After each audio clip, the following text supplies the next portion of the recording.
नमस्कार, स्वागत है आपका प्रदेश के नंबर 1 चैनल जी राजस्थान पर। मेरा नाम है हार्दिक दवे और इस खास बुलेटिन में हम बात करेंगे गजब के गठजोड़ की, गजब के गठबंधन की। ये किसी दो राजनीतिक दलों के बीच नहीं है, बल्कि ये गठबंधन है जयपुर डेवलपमेंट अथॉरिटी यानी कि जेडीए और एक प्राइवेट ग्रुप गीतांजलि ग्रुप का। गीतांजलि ग्रुप और जयपुर डेवलपमेंट अथॉरिटी के ऑफिसर्स के बीच में एक बहुत ही गजब का गठबंधन बना है। गीतांजलि के प्रोजेक्ट को गति देने के लिए जेडीए का पूरा अमला जुटा हुआ है और इसके लिए 100 साल से बसे हुए किसानों की जमीन छीनने की तैयारी जयपुर डेवलपमेंट अथॉरिटी कर रहा है। क्यों, समझाते हैं आपको। गीतांजलि ग्रुप का एक प्रोजेक्ट है, उस प्रोजेक्ट तक अप्रोच रोड देने के लिए जेडीए लगातार प्रयास कर रहा है। हालांकि जेडीए इतने प्रयास कर क्यों रहा है? वेटवे हाइट्स से जयसिंहपुरा तक 200 फीट सड़क बनाने की तैयारी है, यानी कि सड़क को चौड़ा करना है, सड़क को बनाना है और 200 फीट चौड़ी सड़क बनेगी। लेकिन किसानों को कहा है कि 400 फीट चौड़ाई में अगर आपकी जमीन है तो खाली कर दो, अल्टीमेटम दिया। पहला सवाल यह कि अगर आपको 200 फीट की सड़क बनानी है तो 400 फीट चौड़ाई वाली जमीन खाली क्यों करवाएं? अब आप देखिए कि जनहित की कई अन्य महत्वपूर्ण सड़कें भी हैं, उन पर जेडीए का फोकस क्यों नहीं है? क्या वो सड़कें महत्वपूर्ण नहीं है? रसूखदारों के हितों को साधने के लिए एक बड़े ऑफिसर की ओर से डील हुई है। यहां पर पैसों का मामला है, भ्रष्टाचार का मामला है और गीतांजलि प्रोजेक्ट को फायदा पहुंचाने के लिए जेडीए के किसी बड़े ऑफिसर ने डील की है। सूत्रों के हवाले से यह खबर है। बिना पहुंच मार्ग के ही प्रोजेक्ट के नक्शे को पास कर दिया। इतना बड़ा खेल कैसे हुआ? दरअसल जब पहुंच मार्ग नहीं होता है किसी प्रोजेक्ट तक जाने का, यानी कि गीतांजलि ग्रुप जिस इंस्टीट्यूट को बनाने जा रहा है वहां तक अगर पहुंच मार्ग ही नहीं है तो फिर नक्शा पास कैसे होगा? लेकिन प्रोजेक्ट पास कर दिया गया। पहले जेडीए ऐसे प्रोजेक्ट पास नहीं करता था, लेकिन अब करने लगा है। क्यों? हो सकता है इसके पीछे कोई बड़ा खेल हो, या हो सकता है कि गीतांजलि ग्रुप और गीतांजलि का जो प्रोजेक्ट है उसमें कोई हीरे मोती जड़े हों। घोटाला है सामने आने के बाद जेडीए अप्रोच रोड बनाने में जुटा हुआ है। 152 बीघा में गीतांजलि ग्रुप का एक बड़ा प्रोजेक्ट बनकर तैयार होने वाला है और करीब 2000 करोड़ से ज्यादा का यह प्रोजेक्ट है। अब जहां 2000 करोड़ का प्रोजेक्ट है तो वहीं कुछ करोड़ हो सकता है शायद इस सड़क को बनाने में भी दे दिए हों। अब यही तो आरोप है। किसानों को 400 फीट चौड़ाई में जमीन खाली करने का अल्टीमेटम दिया है। अब उन किसानों को डर है कि हमारा आशियाना छिन जाएगा। नौबत ये आ गई है कि अब वो किसान डर रहे हैं। 100 सालों से वहां पर उनकी न जाने कितनी पीढ़ियां रह चुकी हैं, खेती बाड़ी करती आई है और अब अचानक से कह दिया कि जमीन खाली कर दो। आने वाले कुछ साल ये किसान मुआवजे की मांग करते रहेंगे, लेकिन किसानों का जनहित जेडीए को नजर नहीं आता। जयपुर डेवलपमेंट अथॉरिटी को नजर आता है तो केवल गीतांजलि ग्रुप का हित। क्यों? पीड़ित किसानों ने आज मुख्यमंत्री भजनलाल शर्मा से गुहार लगाई। मुख्यमंत्री निवास पहुंच गए गांव के लोग, ज्ञापन सौंपकर मुख्यमंत्री से न्याय की गुहार लगाई है कि इतनी सड़कें पड़ी हैं, जेडीए को यही सड़क क्यों बनानी है? गीतांजलि ग्रुप के प्रोजेक्ट तक अप्रोच रोड बनाने पर जेडीए क्यों आमादा है?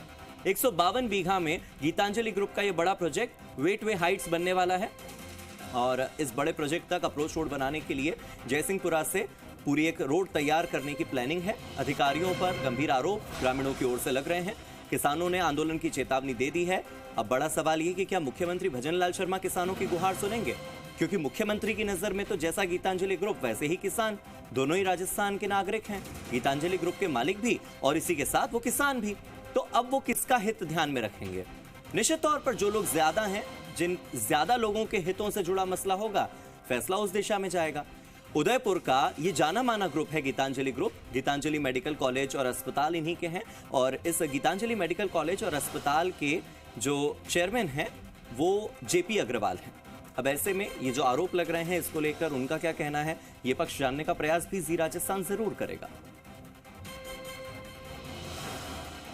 तो आप देखिए कि जयपुर में तमाम शासन प्रशासन की नाक के नीचे किस तरह से ये खेल चल रहा है और रसूखदार ग्रुप के भ्रष्ट गठजोड़ का जो पर्दाफाश हो रहा है वो जी मीडिया कर रहा है। जी राजस्थान ने सबसे पहले यह खुलासा किया कि कैसे एक रुतबे वाले बिजनेस ग्रुप गीतांजलि ग्रुप के एक प्रोजेक्ट को आगे बढ़ाने के लिए जयपुर डेवलपमेंट अथॉरिटी ने अपनी पूरी ताकत लगा दी, एड़ी चोटी का जोर लगा दिया। क्या ये पूरा खेल है? आपको हम समझाएंगे, बताएंगे, खुलासा करेंगे, एक एक सच की परत आपके सामने लाकर रहेंगे कि ऐसा क्या हुआ, कौन सा दबाव है, राजनीतिक दबाव या आर्थिक दबाव। तो देखिए, ये बड़ा ही गजब का गठजोड़ है और इस गठजोड़ को समझने के लिए, इस बड़े खेल को समझने के लिए, इसमें भ्रष्टाचार की जड़ें कहां कहां तक फैली हुई हैं, इस पूरी बात को समझने के लिए आपको एक रिपोर्ट देखनी होगी जो बताएगी कि कैसे जयपुर विकास प्राधिकरण और एक रसूखदार ग्रुप यानी कि गीतांजलि ग्रुप के बीच में भ्रष्टाचार का गठजोड़ होता है और उसका पर्दाफाश कैसे जी राजस्थान करने जा रहा है। देखिए,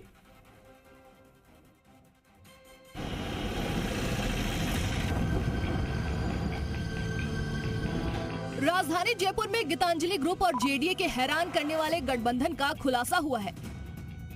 जनहित के सरोकारों को सबसे आगे रखते हुए जी मीडिया ने जेडीए अफसरों और गीतांजलि ग्रुप के बीच गजब के इस नेक्सस की पूरी पोल खोलकर रख दी है कि कैसे बड़े और रसूखदार बिजनेस ग्रुप को फायदा पहुंचाने की कोशिश में जेडीए किसानों से जबरन उनकी जमीन कब्जाने की तैयारी में लगा है। गीतांजलि ग्रुप के प्रोजेक्ट वेटवे हाइट्स को रफ्तार मिल सके, इसके लिए जेडीए को 100 सालों से बसे किसानों को उजाड़ने से भी गुरेज नहीं। जेडीए ने गीतांजलि ग्रुप प्रोजेक्ट तक अप्रोच रोड देने में अपनी पूरी ताकत झोंक दी है और इसके लिए तमाम नियम कायदों को भी ताक पर रख दिया है। सबसे हैरान करने वाला तो ये है कि रसूखदार ग्रुप के हितों को साधने के लिए एक बड़े अफसर द्वारा डील करने की खबर है, जिसके तहत किसानों को उजाड़ने की साजिश रची गई है। खबरों के मुताबिक वेटवे हाइट से जयसिंहपुरा तक 200 फीट सड़क बनाने के लिए किसानों को 400 फीट चौड़ाई में जमीन खाली करने का अल्टीमेटम थमा दिया गया। आशियाने छीनने की नौबत आने से दहशत में आए किसान अब सीएम भजन लाल से गुहार लगा रहे हैं और बड़े आंदोलन की चेतावनी दे रहे हैं। बात सिर्फ इतनी भर नहीं है, इससे पहले बिना पहुंच मार के ही प्रोजेक्ट के नक्शे को पास करने में बड़ा खेल हुआ है। शिकायतों के बावजूद इस मामले में अभी तक कोई जांच नहीं हुई, लेकिन जेडीए अफसरों की करतूत देखिए कि घोटाला सामने आने के बावजूद भी जेडीए अप्रोच रोड देने की खेल में जुटा है। करीब 2000 करोड़ की लागत से गीतांजलि ग्रुप का ये बड़ा प्रोजेक्ट 152 बीघे में बन रहा है, जिसके लिए तमाम नियम कानूनों की जबरदस्ती अनदेखी की गई। हैरानी की बात तो ये है कि एक ग्रुप को फायदा पहुंचाने के लिए जेडीए का पूरा अमला जुट गया, जबकि जनहित के कई अन्य महत्वपूर्ण सड़कों और प्रोजेक्ट्स पर जेडीए का जरा भी फोकस नहीं है। इस भ्रष्ट तंत्र के खिलाफ जी मीडिया की मुहिम जारी है। राम सिंह रजावत, जी मीडिया, जयपुर। तो इस गजब के गठजोड़ को आपने देखा, समझा और इस सब के बीच में जी राजस्थान ये सवाल उठाता है कि जब अन्य महत्वपूर्ण सड़कें हैं जहां पर जाम लगता रहता है, क्यों जेडीए का ध्यान उस तरफ नहीं गया? पहला सवाल यही कि जेडीए को गीतांजलि प्रोजेक्ट तक जाने वाली इसी सड़क को बनाना इतना जरूरी क्यों लगा? क्या इसमें कोई आर्थिक दबाव है? क्या इसमें किसी ऑफिसर की कोई डील है? दूसरा सवाल ये कि आपको अगर 200 फीट सड़क बनानी है तो 400 फीट की जमीन खाली क्यों करवानी है किसानों की? यह भी एक बड़ा सवाल है। उन किसानों के आने वाले भविष्य का क्या?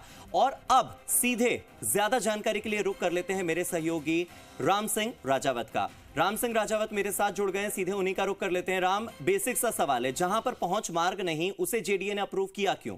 पहले तो ऐसे प्रोजेक्ट जो थे वो झट से रिजेक्ट हो जाते थे। गीतांजलि इंस्टीट्यूट में ऐसे कौन से हीरे मोती जड़े हैं? और दूसरी बात ये कि जयपुर की सारी सड़कों पर क्या गाड़ियां मक्खन की तरह फराटे लगा रही हैं कि इन्हें सारी सड़कें छोड़कर केवल ये एक सड़क मिली है कि इसे ही चौड़ा करेंगे, इसे ही बनाएंगे और सारा जनहित बस इसी सड़क में धरा है? ऐसा क्यों? देखिए, सबसे बड़ी बात तो यह है कि पिछली शासन में जब ये प्रोजेक्ट जेडीए में सबमिट हुआ तब बिल्कुल भी पहुंच मार्ग नहीं था। जेडीए के नियमों के अनुसार किसी भी प्रोजेक्ट को पास करने के लिए पहुंच मार्ग जरूरी है, तभी प्रोजेक्ट पास होता है। लेकिन इसमें सारे नियमों को धज्जियां बताते हुए और बड़े लेवल की मिलीभगत से ये प्रोजेक्ट पास कर दिया गया। पहुंच मार्ग बिल्कुल नहीं है, जबकि अन्य कोई भी स्कीम प्रोजेक्ट जो भी जेडीए में सबमिट होता है उसमें ये बताना होता है कि ये पहुंच मार्ग है, उसी को सैंक्शन किया जाता है, बाकी को नहीं कहता। लेकिन इस मामले में ये बिल्कुल नेगलेक्ट कर दिया गया, नजरअंदाज कर दिया गया। तो वो मिलीभगत, जब सरकार पहले दूसरी थी तब ये घोटाला हुआ। अब आप ये देखिए, उस घोटाले के बाद इस घोटाले पे पर्दा डालने के लिए वही सिस्टम वापस एक्टिव हो गया। अब वो चूंकि उस घोटाला किया तो पहुंच मार्ग पैसा जेडीए का, करोड़ों रुपए जेडीए का खर्चा हो रहा है और फायदा हो रहा है आपके ये बड़े ग्रुप को पहुंच मार्ग देने के लिए। क्योंकि 2500 करोड़ का उनका जो प्रोजेक्ट है वो फेल नहीं हो जाए, केवल उसको सफल बनाने लेकिन ये रोड पर की जा रही है। समझिए ना कि एयरपोर्ट से रिंग रोड को जोड़ने वाली सड़क पर क्या जाम नहीं लगता? क्या वंदे मातरम से एयरपोर्ट जाने वाली सड़क पर जाम नहीं लगता? क्या डिग्गी रोड पर जाम नहीं लगता? लेकिन प्राथमिकता देखिए केवल इसी पर। सीधा सवाल, क्या राजनीतिक दबाव है? दूसरा, क्या ये आर्थिक दबाव है या फिर दोनों ही तरह का दबाव है? नेताजी ने कह भी दिया होगा कि पैसा ऊपर से आ रहा है, कर दो काम। बिल्कुल बिल्कुल, ये सवाल बड़ा जेडी में भी चर्चा का विषय बना हुआ है। जेडी में चर्चा का विषय बना हुआ है कि आखिर जब इस प्रोजेक्ट को करना ही है तो सारे नियम कायदे देखे जाएं। अन्य आप देखिए एयरपोर्ट्स हैं, जो रिंग रोड, प्रतिवाद रिंग रोड होते हैं, रिंग रोड को जोड़ने वाली जो महत्वपूर्ण सड़क है, इससे ट्रैफिक कम करने के लिए ये सड़क बहुत पहले बनाया जाना जरूरी है। डिमांड भी है और लाखों लोगों की डिमांड भी है, मतलब जनहित का मुद्दा है। लेकिन जेडीए ने इस ओर अभी तक कोई फोकस नहीं किया। इसका बहुत सारी ऐसी सड़कें हैं, श्रृंगार वंदे मातरम सड़क, श्रृंगार होते रिंग रोड को जोड़ने वाली बड़ी सड़क है, उस तरफ जेडीए का कोई ध्यान नहीं। ये आप ये देखिए, ये जो सड़क बनाई जा रही है अजमेर रोड, जब महज 300 मीटर अंदर है, ये ऑलरेडी अजमेर रोड है, ऑलरेडी अजमेर रोड है, यानी आवश्यकता नहीं है फिर भी बनाई जा रही है। ठीक है राम, बहुत बहुत शुक्रिया आपका। इसी के साथ बड़े सवाल ये भी हैं कि वेटवे हाइट से जयसिंहपुरा तक आप सोचिए कि 200 फीट की सड़क चौड़ी करनी है, लेकिन आपने 400 फीट जमीन खाली करवाने के लिए क्यों कहा किसानों से? और सवाल ये भी कि किसान यहां कितने समय से हैं, 100 साल से किसान यहां पर हैं, बावजूद इसके उनके हित के बारे में सोचा नहीं जा रहा है। फिलहाल वक्त एक छोटे से ब्रेक का है, लौटेंगे ब्रेक के बाद। आप देखते रहिए जी।